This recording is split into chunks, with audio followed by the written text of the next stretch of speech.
Pessoal, hoje vamos continuar a nossa aula de física falando sobre movimento circular. Hoje vai ser a aula 2, que contempla o capítulo 6 do livro de vocês, tá? E a gente vai posteriormente estar adicionando as aulas para contemplar os demais capítulos, tá ok? Lembrando que, mais uma vez, que eu queria que vocês continuassem fazendo as tarefas, as atividades do Tarefa Online, que eu estou acompanhando por internet. Mas posteriormente eu vou estar passando um exercício para a gente poder fechar a nota do primeiro bimestre de vocês, tá ok?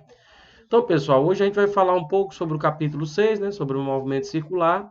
Vai ser uma aula bem rápida. E aí a gente vai focar mais no que nós chamamos de movimento circular uniforme, tá ok?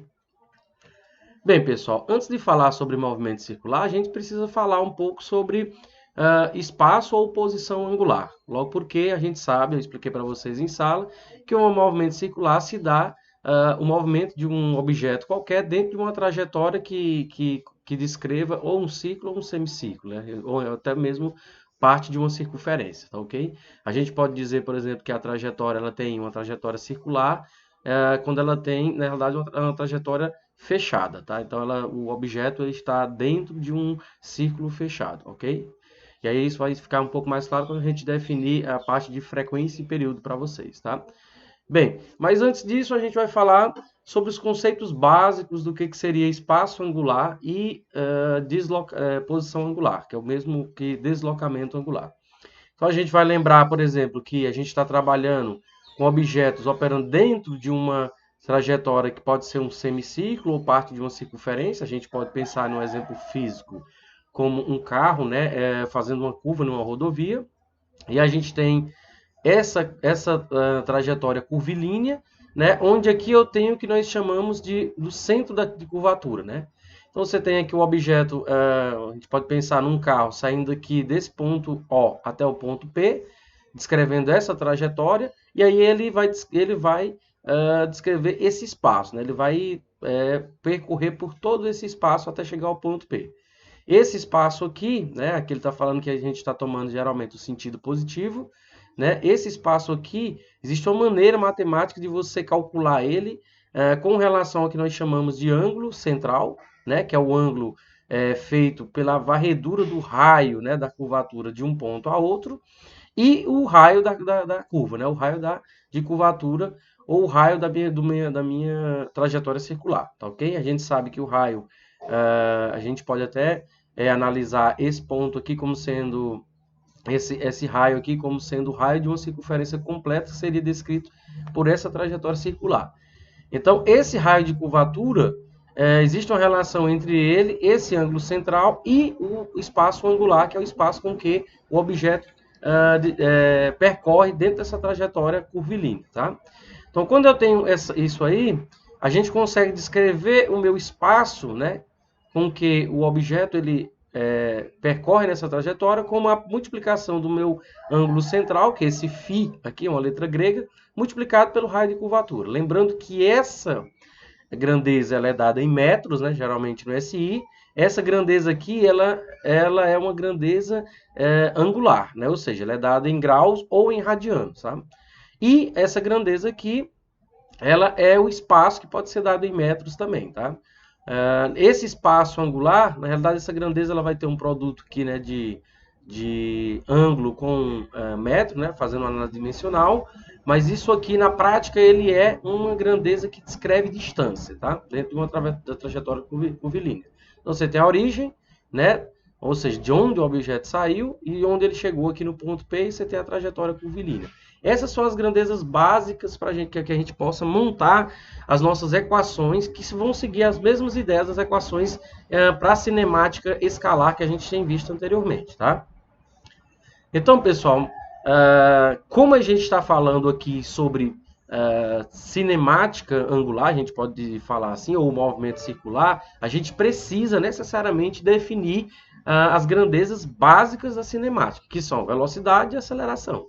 A diferença aqui é que a gente vai trabalhar a velocidade com que o ângulo central ele aumenta ou diminui, ok? E a aceleração também, ou seja, as grandezas que a gente vai definir aqui, elas têm a velocidade, por exemplo, ela tem O espaço o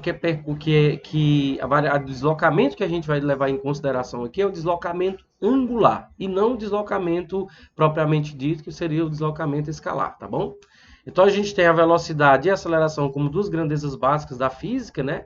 Dessa parte de movimento circular ou da cinemática angular, se vocês assim preferirem. E aí como é que a gente define a velocidade em movimento circular? A velocidade em movimento circular ela é dada pelo quanto o raio, né, ou seja, ela é a taxa de variação, a gente pode falar assim, de quanto o ângulo ou o raio faz ângulos centrais, certo? Ou seja, a gente vai pensar aqui, por exemplo, em um objeto, estando aqui em um ponto O, né? E ele vai descrever aqui a origem, nesse caso aqui, para a gente tomar como partida.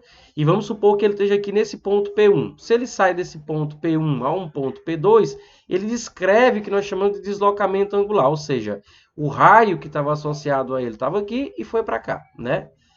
Certo? Então, esse deslocamento angular, que é chamado de ΔΦ, ele segue as mesmas regras da cinemática escalar. Ele é o φ final, ou seja, o ângulo final menos o ângulo inicial. Como é que a gente define a velocidade? A gente define a velocidade, que é chamada de ômega, como sendo a variação do meu deslocamento angular por a variação de tempo, tá bom? Então, se você tem, por exemplo, aqui nesse ponto, saindo desse ponto aqui da origem, e chega esse ponto, desse ponto P aqui, você tem um deslocamento angular aqui. Nesse caso aqui, ele está analisando esses dois pontos com relação à minha origem. Então, o φ1 é com relação, é o ângulo formado entre o ponto P1 e a origem, e o φ2, que é o ângulo final, é formado entre o ponto P2 e a origem. Tá? É só para a gente tomar como partida um ponto aqui, nesse caso aqui, num tempo igual a zero. Tá bom? Então, a diferença entre φ2 menos φ1 é o que me dá é o que nós chamamos de ΔΦ, que é o meu deslocamento angular. Tá? Então segue a mesma regra cinemática da definição de velocidade em cinemática escalar. Tá? E aí a gente tem a diferença dela no tempo, é a minha velocidade angular. E, assim como a minha velocidade angular, a gente pode definir a aceleração escalar da mesma maneira, ou seja, análogo ao que a gente definiu lá em cinemática escalar. Se vocês lembrarem das aulas, a gente definiu aceleração em cinemática escalar como sendo a variação da velocidade no tempo, né? Então, aqui a gente vai definir como sendo a variação da minha velocidade angular no tempo, ok? Então, a variação da velocidade angular no tempo me dá a minha, que nós chamamos aqui de gama, que ele está chamando de gama, lá no livro a gente chama de alfa, não importa, é uma letra, vocês só precisam entender que, na realidade, isso aqui está caracterizando a minha aceleração angular, ou seja, é o quanto existe variação de velocidade dos ângulos centrais de um objeto descrevendo uma trajetória circular, tá bom? Então, velocidade angular é a variação do ângulo central, ou seja, a variação do que nós chamamos de posição angular em relação ao tempo, dado por ΔΦ sobre ΔT, e a minha velocidade e a minha aceleração angular seria a variação da velocidade angular, né, nesse caso aqui o ômega, no tempo, tá? Então segue as mesmas regras da velocidade escalar, a diferença é que aqui a gente está trabalhando com objetos que necessariamente estão em trajetórias curvas, tá? Bem, pessoal, e aí o que eu acabei de explicar, ele só coloca de uma maneira mais organizada. Então a gente tem o φ, que é o espaço angular, geralmente dado em radianos ou em graus, tá? A velocidade angular é dada em radianos por segundo, porque é graus por tempo, ou seja, essas grandezas estão todas no Sistema Internacional de Unidades, né? E a gente tem o gama aqui, que é a aceleração angular. Lembrando que lá no livro de vocês, isso é só uma questão de notação, lá está como alfa, mas isso não tem diferença, ou seja, a gente só precisa saber que é a aceleração angular, que é dada em radianos por segundo ao quadrado, que na realidade a notação é a unidade de aceleração angular. Tá? Se a gente lembrar daquela equação passada que a gente fez, a gente tem que o espaço escalar, né? Ou seja, o espaço no qual realmente o objeto se movimenta dentro da trajetória, ele é o φ que nós chamamos, né? Que é o espaço angular vezes o raio, né? O raio da trajetória. A gente também pode escrever que a velocidade escalar é chamada de ômega vezes r, né? Ou seja, isso se vocês lembrarem lá, né, das aulas, a gente pode escrever a velocidade escalar, e essa é a velocidade com que o objeto está dentro da trajetória, e não a velocidade angular, mas você pode escrever ela como, né, a multiplicação da velocidade angular pelo raio da trajetória. A gente também pode escrever esse alfa como sendo gama vezes r, né? A gente pode escrever o que nós chamamos de aceleração centrípeta, né? Como sendo a velocidade escalar ao quadrado por r. Na realidade, isso aqui é uma das maiores importâncias dentro de movimento angular, e vocês vão entender porque quando a gente for descrever para vocês dinâmica em movimentos circulares, vocês vão necessariamente precisar definir força. E quando você define força, como vocês já viram lá na aula, na primeira aula, né? Quando você define força, você define a multiplicação da massa pela aceleração. Como aqui é uma aceleração de origem central, ou seja, aceleração centrípeta, a gente tem a velocidade escalar ao quadrado dividido pelo raio da trajetória, tá? E essa aceleração centrípeta também pode ser escrita em termos da minha velocidade angular ao quadrado vezes o raio da trajetória. Ou seja, eu posso escrever a aceleração centrípeta, né, que é uma aceleração, uma grandeza de origem vetorial, certo? E que tem a direção do vetor para o centro da trajetória, como uma relação com a velocidade angular e o raio da trajetória. Ok? Tudo bem? Bem, a partir disso, pessoal, a gente tem que definir para vocês uma grandeza que existe em vários campos da física, é chamada de período e frequência. Bem, como a gente está trabalhando com objetos que estão em trajetórias circulares, ou seja, esses objetos, se eles tiverem uma trajetória circular, em algum ponto eles vão voltar ao início, né? Se eles continuarem dentro dessa trajetória. Cada vez que ele passa pelo ponto inicial dele, ele define, por exemplo, frequência e período.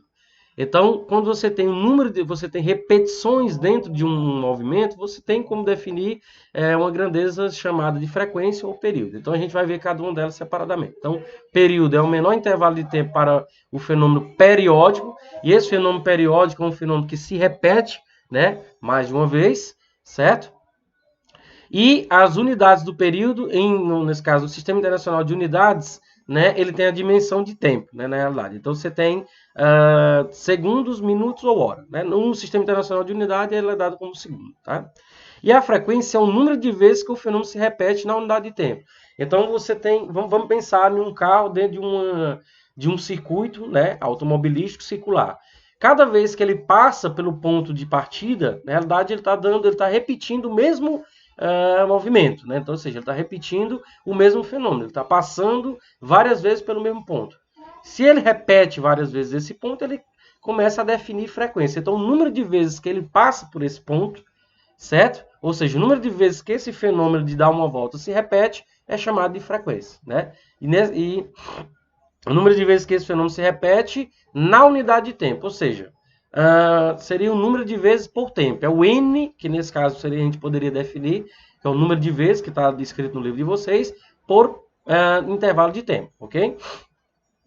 A unidade do período, da frequência é dada em hertz, que é ciclos por segundo, ou seja, cada volta, pensando nesse problema automobilístico, seria um ciclo. Desculpa. Essa frequência é dada por... A gente pode escrever ela como a relação entre L e o período. E a gente pode escrever também o período como sendo o inverso da frequência. Então, das duas maneiras, a gente pode escrever o período e a frequência, ou seja, uma como o inverso da outra. Então, a gente tem a frequência como o inverso do período, ou seja, 1 sobre o período, e a gente tem o período como o inverso da frequência. Tudo bem? Bem, ainda falando sobre movimento circular uniforme, que é o que a gente vai enfocar aqui, a gente vai falar um pouco sobre movimento circular uniforme, certo? Que segue a regra que diz que a velocidade angular ela é sempre constante, ou seja, você está com um objeto em uma trajetória circular, mas ele descreve ângulos a uma taxa constante, tá? Ângulos centrais a uma taxa constante. Então, quando acontece isso, você diz que o movimento é um movimento circular uniforme. Então, você tem um objeto aqui, né, em um ponto, ele sai de um ponto a outro, ele descreve dois ângulos centrais quaisquer, φ, né, os ângulos centrais aqui, a variação deles é dada como ΔΦ, e ela a variação do ΔΦ no tempo, ou seja, a variação do ângulo central no tempo, que é chamada de deslocamento angular, me dá a minha velocidade. Mas a característica básica é que essa velocidade angular aqui ela é uma velocidade constante diferente de zero. Por que diferente de zero? Porque se a velocidade angular for igual a zero, você não tem movimento. Certo? Isso quer dizer que o objeto não está se movimentando dentro da trajetória circular. Isso quer dizer que ele não está descrevendo ângulos, ele não está saindo do próprio ponto de partida. Tá? A gente também pode escrever a velocidade angular como sendo 2π, que na realidade é o comprimento da circunferência, né? Para um ciclo. A gente pode pensar assim, pelo período, ou pode escrever a velocidade angular como 2π vezes f, porque 1 sobre t é a frequência, né? A gente substituindo, a gente obtém a relação entre velocidade angular e período, velocidade angular e frequência. Prestem bem atenção em todas essas equações para que vocês vocês vão precisar muito delas para resolver os problemas que vão estar no livro aí para vocês, tá bom? Quando o movimento é circular uniforme, isso quer dizer que a velocidade é constante. Se a velocidade é constante, quer dizer que eu não tenho variação na velocidade angular. O que isso quer dizer? Quer dizer que a aceleração é igual a zero. Ou seja, segue a mesma regra da cinemática escalar que eu já expliquei para vocês. Então, se a velocidade angular é igual a zero, né? Então, o que isso quer dizer? Que o objeto ele não sai da trajetória, está parado, né? Na realidade, dentro da trajetória circular. Se a velocidade angular ela é constante, isso quer dizer que ele está em um movimento circular uniforme, e isso também quer dizer que a velocidade ela não varia no tempo. Se ela não varia no tempo, a aceleração angular é igual a zero. Então, a característica básica é velocidade angular constante e aceleração angular igual a zero para o movimento circular uniforme. Bem, a partir disso, a gente pode descrever o que nós chamamos de função horária para o movimento circular uniforme, segue a mesma regra da velocidade angular em cinemática, ou da velocidade escalar em cinemática, né, e posição escalar em cinemática. E se vocês lembrarem, essa função horária angular do movimento circular uniforme, ela segue aquela regra que a gente já ensinou para vocês, né? Que é, por exemplo, S é igual a S0 mais VT, né? Isso aqui é a velocidade angular, isso aqui é a posição angular inicial, que é a posição angular final. Lembra que para a cinemática escalar, a gente tem S, que é a posição final, S0 posição inicial, velocidade escalar e tempo, né? Aqui a gente tem a função angular, a horária angular do movimento circular uniforme, e aqui é a minha posição angular final, ou seja, o ângulo final, aqui é o ângulo inicial, aqui é a velocidade angular constante, e aqui é o tempo que ele gastou. Tá? Então, essas são as equações básicas para o movimento circular uniforme.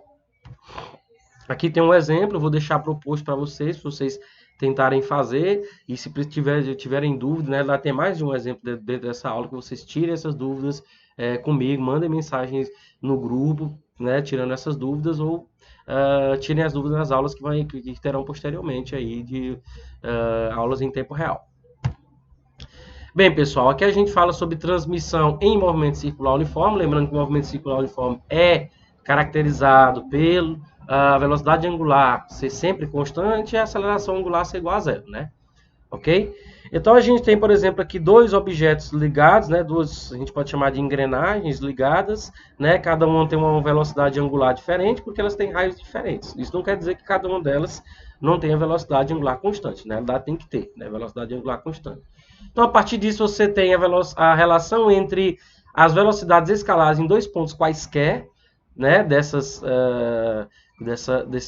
sistema aqui. Então você tem a velocidade nesse ponto B e a velocidade nesse ponto A, um pertencente à circunferência A e o outro pertencente à circunferência B, elas têm que ser iguais, certo? Necessariamente. Se elas são iguais, a gente pode escrever como ômega vezes RA, usando aquela equação anterior, né, que V é igual a ômega R, né, é igual a ômega B vezes RB. E a gente também pode fazer a relação entre as frequências, né? Então, as frequências e os raios, a gente obtém que a frequência de A vezes RA tem que ser igual à frequência de B vezes RB. Então, essas são as características básicas da transmissão de movimento em movimento circular uniforme. Tá? Então, essas três equações aqui são as equações que regem essa transmissão no movimento circular uniforme. Então, você tem dois exemplos aqui onde você tem uma distância entre as duas engrenagens, aqui você tem, na realidade, uma interação direta entre elas. Tá? Aqui tem também um outro exemplo proposto para que vocês façam e tirem as dúvidas com a gente, né, que na realidade é baseado nesse exemplo anterior. E aí agora a gente vai falar um pouco, né, que é a parte final, sobre movimento circular uniformemente variado. Então, o que é movimento uniformemente variado em cinemática? É um movimento no qual agora eu tenho uma velocidade, eu tenho uma aceleração e essa aceleração ela não é igual a zero. O que isso quer dizer? Que eu tenho variações da velocidade dentro do movimento. Ou seja, eu tenho uma velocidade, essa velocidade não necessariamente é constante, né? Esse movimento também tem uma aceleração. Ou seja, a velocidade varia, né, o objeto que está dentro da minha trajetória curvilínea, né, ou trajetória circular, ele tem uma variação da velocidade ao longo do tempo, tá ok? Então a característica básica, né, você tem aqui um objeto dentro de uma trajetória circular, certo? Esse objeto pode ser um carro numa rodovia, a gente pode pensar em uma partícula tipo elétron orbitando o núcleo de um átomo, enfim, a gente pode pensar vários problemas, certo? E aí a gente tem o seguinte, esse objeto que tem massa, né, ele tem uma velocidade escalar, certo? Essa velocidade, como ele tem uma velocidade escalar e essa velocidade ela não é constante, né, não necessariamente constante em toda a sua trajetória, ele desenvolve uma aceleração que nós chamamos de aceleração tangencial, associada à variação dessa velocidade, né? Ele tem uma aceleração centrípeta, tem uma aceleração resultante que na realidade a gente vai, já até expliquei para vocês que isso aqui surge através da interação entre esses dois vetores, né? Por uma soma vetorial, tá? E aí, como é que a gente define o movimento circular uniformemente variado? É fácil.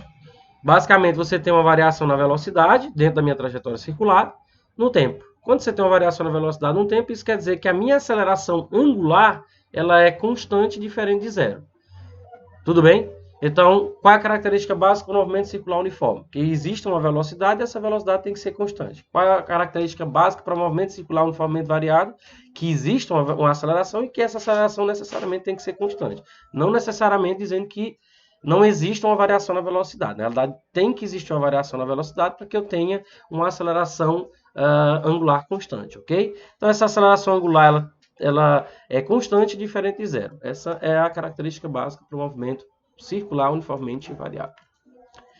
Bem, as equações que a gente tem para o movimento circular uniformemente variado seguem as equações de cinemática escalar, né? Vocês vão lembrar que existem a função da velocidade para o movimento circular, nesse caso aqui para o movimento circular uniformemente variado, onde eu tenho a velocidade angular inicial é igual à velocidade angular final. Desculpa, a velocidade angular final é igual à velocidade angular inicial, mais a aceleração angular multiplicado pelo tempo. Essa é chamada de função da velocidade angular, ou seja, segue a regra lá para a velocidade escalar para o movimento uniformemente variado. Tem também o que nós chamamos de função horária angular, que leva em consideração a posição, a velocidade angular e a aceleração angular para um movimento, ou seja, geralmente é utilizado em problemas um pouco mais complicados, né? E aí a gente tem o seguinte, para esse tipo de problema, essa grandeza ela tem que ser constante, ela é constante. Essas duas grandezas, né, elas descrevem a variação da posição angular, e essa grandeza aqui, a gente sabe que é a velocidade angular inicial. E o t é necessariamente o tempo. Lembrando para vocês que o tempo em física sempre é uma variável independente e todas as equações que descrevem sistemas dinâmicos em física têm que ter necessariamente o tempo como variável independente, certo? Bem, a equação de Torricelli para o movimento circular uniforme segue a mesma regra. Eu tenho aqui uma velocidade angular ao quadrado, é igual à velocidade, aqui nesse caso, velocidade angular final, né? É igual à velocidade angular inicial ao quadrado, mais duas vezes a aceleração angular, vezes o deslocamento angular, que nesse caso aqui a gente pode dizer que é uma variação de ângulo, que na realidade é uma variação de ângulo. Então, a gente tem aqui é a equação de Torricelli, né? Por analogia, todas essas três equações aqui são análogas às equações para movimento uniformemente variado, né? A diferença aqui é só, primeiro, que essas grandezas elas descrevem ângulo, algumas descrevem ângulos, outras variação de ângulos com relação ao tempo, certo? Então, essa equação de Torricelli geralmente é utilizada quando você não tem o tempo envolvido no sistema, ou seja, quando não necessariamente a questão te dá explicitamente a variável independente de tempo. Aqui tem um problema para que vocês tentem fazer e tirarem dúvidas. Peço a vocês que façam esses problemas, tirem as dúvidas com a gente no grupo, certo? E posteriormente nos aplicativos, né, de tira dúvidas, né, em tempo real, tá? Bem, pessoal, era isso que eu queria falar hoje. Aqui, como a aula 2, a gente vai continuar mandando algumas aulas para vocês que vão ser colocadas no canal. Provavelmente para a próxima aula, a gente vai falar um pouco sobre o movimento horizontal. E lembrando mais uma vez que a partir da próxima semana, a gente vai estar enviando aí para vocês uma atividade para que vocês possam entregar para a gente poder completar a nota do primeiro bimestre de vocês, tá bom? Então, tenham um bom dia e até a próxima. Tchau, tchau.